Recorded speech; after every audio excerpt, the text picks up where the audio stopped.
பாரதிய ஜனதா கட்சி என்றைக்குமே எந்த கட்சியும் கபலீகரம் செய்யக்கூடிய வேலை எங்களுக்கு கிடையாது. அது எங்களுக்கு தெரியவும் செய்யாது.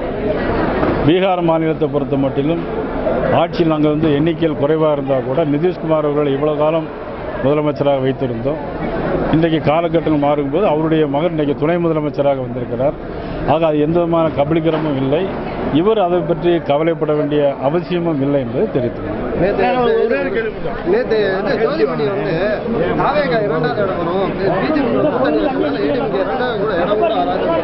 ஜோதிமணி இவ்வளவு நாளும் திமுகவிடமிருந்து அவர்கள் எவ்வளவு போராடி கொண்டிருந்தார்கள் என்பது உங்களுக்கெல்லாம் தெரியும்.